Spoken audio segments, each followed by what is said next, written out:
এই ৪ টা জায়গা থেকে আপনার পিআর পাওয়ার চান্সেস আর মাচ হাইয়ার। আপনার অকুপেশন যদি ওই লিস্টে না থাকে, আনফরচুনেটলি আপনি পিআর পাবেন না। এই ৩ টা জায়গায় যদি আপনি পড়েন, আপনার পিআর পাওয়ার চান্সেস অনেক বেশি ডিফিকাল্ট হয়ে যাবে।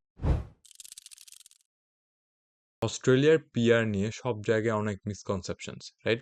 বিভিন্ন এজেন্টস বা বিভিন্ন মানুষজন অস্ট্রেলিয়া নিয়ে বাংলাদেশে অনেক আজেরা কথা স্প্রেড করে যে অস্ট্রেলিয়াতে পড়তে গেলেই পিআর, অস্ট্রেলিয়াতে ল্যান্ড করা মানেই পিআর, আপনি অস্ট্রেলিয়াতে আপনি পড়াশোনা করলেই পিআর। এগুলা একটা অনেক বড় মিসকনসেপশন যেগুলা বিভিন্ন ফালতু এজেন্টসরা ছড়াইতেছে বাংলাদেশে, রাইট? অ্যান্ড আজকের ভিডিওতে আমরা এই সব মিথসগুলি বার্স্ট করব। আমরা পিআর নিয়ে কথাবার্তা বলবো যে অস্ট্রেলিয়াতে কিভাবে অ্যাকচুয়ালি পিআর পাওয়া যায় অ্যান্ড অস্ট্রেলিয়াতে ল্যান্ড করলে আপনার সাথে পিআর হবে নাকি, right? Let's start off with the video. Firstly, as I said earlier, এটা পুরাই চাপা, পুরাই মিথ্যা কথা যে অস্ট্রেলিয়াতে পড়াশোনা করলে আপনার পিআর হবে। ইনফ্যাক্ট অস্ট্রেলিয়াতে পিআর পাওয়া is, to be honest, quite difficult. Compared to, especially if you compare to countries like Canada, অস্ট্রেলিয়ার পিআর কিন্তু is quite difficult. Canada comparison অস্ট্রেলিয়ার পিআর পাওয়া is only, to be honest, much more difficult. কেন? Because Australia government PR দেওয়ার জন্য একটা certain skilled occupation list follow করে। skilled occupation list কি? মানে আপনি এই ফিল্ডে যদি আপনি কাজ করেন তাহলেই আপনি পিআর পাবেন। আপনি যদি অন্য ফিল্ডে কাজ করেন তাহলে আপনি পিআর পাবেন না। এরকম একটা সিস্টেম অস্ট্রেলিয়ান গভর্নমেন্ট ফলো করে, যেটা makes it very difficult to actually get PR in Australia. So আপনাকে যদি কোনো এজেন্ট বলে যে তুমি চোখ বন্ধ করে পড়তে চলে যাও, পিআর পরে দেখা যাবে, পিআর হয়ে যাবে, এগুলো আমার মনে হয় পুরাই চাপা। পুরাই চাপা অ্যান্ড ফালতু কথা। অ্যান্ড অনেক মানুষ আপনাকে বলবে যে ভাই আপনি আগে অস্ট্রেলিয়া আসেন তারপর আপনি পিআর নিয়ে চিন্তা করবেন। এটা তো সবচেয়ে বড় ভুল যেটা আপনি করতে পারেন। এটা আমি পার্সোনালি মনে করি। আমি প্রিটি সিউর আপনাকে অনেকে বলছে, আপনি বাংলাদেশ থেকে চিন্তা করতেছেন যে অস্ট্রেলিয়া থেকে কি পিআর পাবো নাকি? আর অনেকে আপনাকে বলবে যে, "ব্রো তুমি আগে অস্ট্রেলিয়া আসো, তারপর আমরা পিআর এর কথা দেখছি। তুমি অস্ট্রেলিয়া আসার আগে পিআর নিয়ে চিন্তা করতেছো কেন?" এইটা যেমন একটা বড় ভুল, একটা মিসকনসেপশন। আপনি অস্ট্রেলিয়ার যদি আসতে চান, আইসা ইভেনচুয়ালি পিআর পাইতে চান, আপনি আসার আগে থেকে বাংলাদেশে বসে আপনার এটা চিন্তা করা শুরু করতে হবে যে আপনি অ্যাকচুয়ালি পিআরটা পাবেন কিভাবে, রাইট? বিকজ পিআর পাওয়ার জন্য আপনার একটা প্রপার প্ল্যান হইতে হবে। কেন প্ল্যান হইতে হবে? বিকজ অ্যাজ আই সেড, একটা সার্টেন সাবজেক্টে পড়ে একটা সার্টেন ফিল্ডে যদি আপনি চাকরি করেন তাহলে আপনার পিআর হবে। আপনি যদি অন্যান্য ফিল্ডে পড়ে অন্যান্য ফিল্ডে চাকরি করেন, আপনার পিআর হবে না। Therefore it's very crucial for you to actually think about how you will actually get the Australia's PR and eventually take your steps accordingly. So what do I mean by steps accordingly? আমার মনে হয় the first step যেটা আপনার করতে হবে যে আপনার গুগলে গিয়ে লিখতে হবে অস্ট্রেলিয়া স্কিলড অকুপেশন লিস্ট। ওই লিস্টটা আপনি প্রিটি সিউর ফার্স্ট ওয়েবসাইটে পেয়ে যাবেন, ফার্স্ট লিঙ্কে পেয়ে যাবেন। ওই ওয়েবসাইটে গিয়ে দেখেন যে কোন কোন অকুপেশন অ্যাকচুয়ালি ওই লিস্টটায় আছে। স্কিলড অকুপেশন লিস্ট, এই লিস্টটাতে যে অকুপেশন আছে আপনি খালি ওই অকুপেশন থেকে আপনি পিআর পাবেন। আপনার অকুপেশন যদি ওই লিস্টে না থাকে, আনফরচুনেটলি আপনি পিআর পাবেন না। দেয়ারফর আপনি দেখেন কি কি অকুপেশন আছে অ্যান্ড দেন ইভেনচুয়ালি ডিসাইড করেন যে আপনি কোন সাবজেক্টটা পড়বেন, রাইট? ওই অকুপেশন লিস্ট হিসাবে আপনার ডিসাইড করতে হবে যে আপনি কোন সাবজেক্টটা পড়বেন, বিকজ ওই অকুপেশন লিস্ট থেকে আপনি পিআর পাবেন। তো ধরেন আপনি ওই অকুপেশন লিস্টে গিয়ে এমন একটা সাবজেক্ট দেখলেন ফর এক্সাম্পল একটা অ্যারোনটিক্যাল ইঞ্জিনিয়ারকে পিআর দিবে, এটা লিস্টে আছে। তখন আপনি গিয়ে আপনার এজেন্টকে বলবেন যে আমি অস্ট্রেলিয়াতে অ্যারোনটিক্যাল ইঞ্জিনিয়ারিং পড়তে যেতে চাই। বা এরকম অনেক সাবজেক্টস থাকবে, তো আপনার ওই সাবজেক্টগুলি দেখে আপনার চিন্তা করতে হবে, আপনার চুজ করতে হবে যে কোন সাবজেক্টটা আপনি পড়তে চান। ঠিক আছে? আপনি ওই সাবজেক্টটা দেখবেন যে কোন অনেক অনেক সরি ভুল বলছি। আপনি ওই লিস্টটা দেখবেন। ওই লিস্টে অনেক অকুপেশনস আছে। তো আপনি ওই সবগুলো অকুপেশন গো থ্রু করবেন থরলি। তারপর দেখবেন যে আপনি ইন্টারেস্টেড কোনটায়। ধরেন এখানে আছে আইটি আছে, রাইট? তো আপনি আচ্ছা আইটি পড়তে চান, আপনার আইটি ভাল লাগে, তাহলে আপনারা ডিসাইড করুন। But for example let's say আপনি ডিসাইড করুন যে আপনি মার্কেটিং পড়বেন। ঠিক আছে? কিন্তু আপনি যদি লিস্টে যান আপনি দেখবেন মার্কেটিং খুব একটা নাই বা বিবিএ বেশিরভাগ সাবজেক্টস নাই। তখন কিন্তু আনফরচুনেটলি আপনার সাবজেক্ট চেঞ্জ করতে হবে। আপনার বুঝতে হবে যে আচ্ছা না, আমার অন্য একটা সাবজেক্ট পড়া উচিত। কারণ আমার মার্কেটিং এখানে নাই। রাইট? তো এরকমভাবে আপনি ধরেন ফর এক্সাম্পল চিন্তা করেন আপনি হিউম্যান রিসোর্স পড়বেন।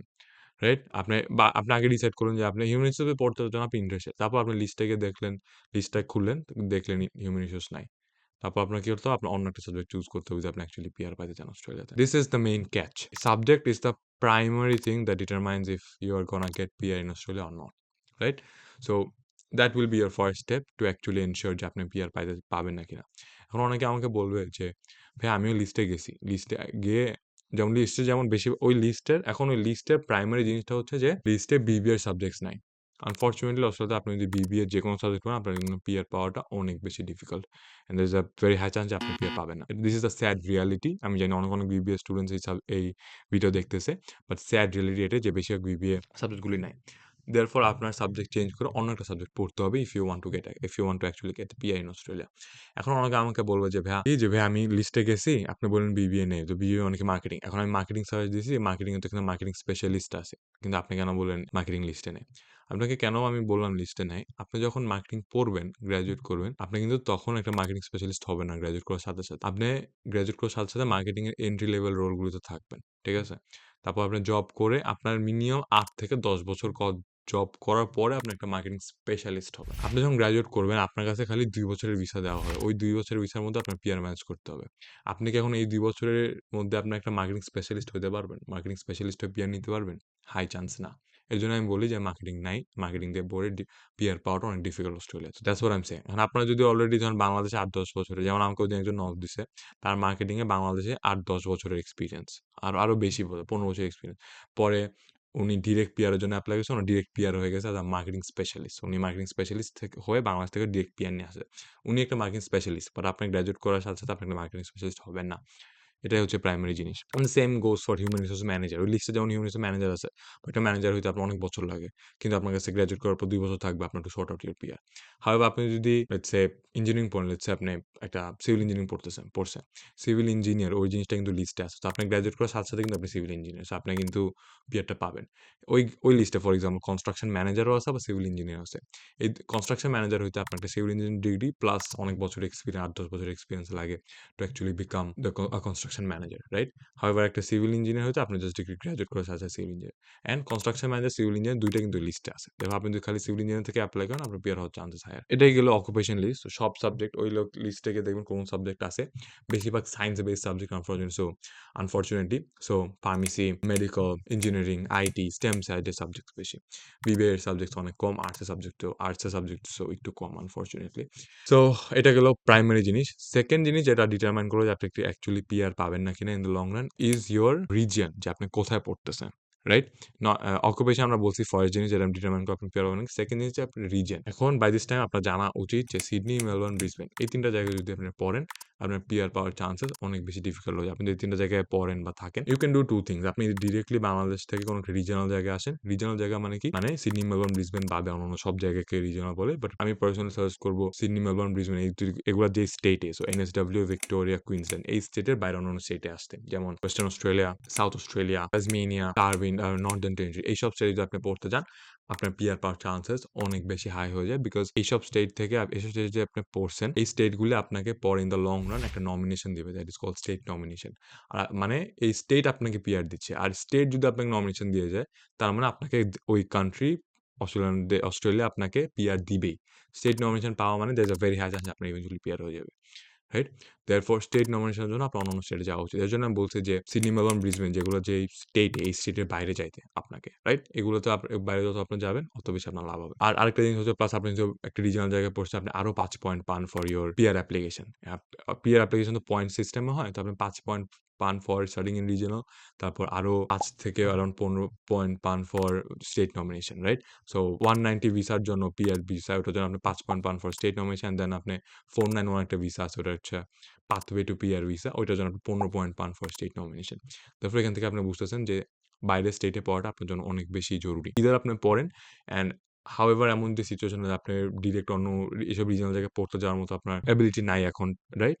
যেকোনো রিজন ধরেন আপনার সিডনি মেলবোর্নে মানুষজন আছে যারা আপনাকে ফ্রিতে থাকাবে, খাওয়াবে, এনি রিজন। তাহলে আপনার সিডনি মেলবোর্নে আসেন, পড়াশোনা করেন। পড়াশোনার সাথে, সাথে এসব জায়গা থেকে সিডনি মেলবোর্ন ছেড়ে এসব জায়গায় মুভ করেন। As I said Perth, Darwin, Adelaide, Tasmania এই ৪ টা জায়গা থেকে আপনার পিআর পাওয়ার chances are much higher compare to Sydney, Melbourne, Brisbane. এখন বেশিরভাগ বাংলাদেশি জেনে এসব বলে না। ওরা খালি বলে যে আপনি সিডনি, মেলবোর্নে যান, আপনার পিআর হয়ে যাবে। কিছু এই আপনি যা ইচ্ছা পড়েন, যেখানে ইচ্ছা যান আপনার পিআর হয়ে যাবে। That's the biggest misconception and myths যেগুলা এজেন্ট বাংলাদেশি এজেন্টরা স্প্রেড করতেছে, রাইট? সো আমি এমন মানুষ চিনি যারা অ্যাকচুয়ালি যাওয়ার কথা চার্লস ডারউইন ইউনিভার্সিটিতে, ঠিক আছে? ডারউইনে যেটা। ওখান থেকে অফারটারও আসছে। কিন্তু এজেন্ট তার প্যারেন্টসকে বলছে যে, "না, সে কেন ডারউইন যাবে? ডারউইনে গিয়ে কি লাভ আছে নাকি? সে যাবে ম্যাকুয়ারিতে, একটা ভালো ইউনিভার্সিটি, রাইট? একটা হাই ক্লাস ইউনিভার্সিটি। ডারউইন তো তার ম্যাকুয়ারি র‍্যাংকিং এর ধারে কাছেও না।" বাট এখন সে ম্যাকুয়ারি থেকে পইড়ে তার পিআর হইতেছে না। সে ডিগ্রি সে প্রতিদিন কান্দে। লিটারালি সে কান্দে বিকজ তার তখন ডারউইন যাওয়া হয়নি। সে ম্যাকুয়ারি থেকে পইড়ে বাইর হইছে। পরেও সে মুভ করে নাই। সে ভাবছে এখান থেকে হয়ে যাবে। দেয়ারফর এখন সে কান্নাকাটি করে বিকজ তার পিআর হচ্ছে না। সো এটাই আমি আপনাদেরকে বলতেছি ২ টা জিনিস ঠিক রাখবেন, অকুপেশন আর কোথায় পড়তেছেন, তাহলে ইনশাআল্লাহ আপনাদের পিআর হয়ে যাবে। This was for today's video. আপনাদের ভিডিও পছন্দ হয়ে থাকে please do leave a like and subscribe my channel, and আমার ফেসবুক অ্যান্ড ইনস্টাগ্রাম পেজেও প্লিজ লাইক দিবেন অ্যান্ড ফলো করবেন। Thank you so much.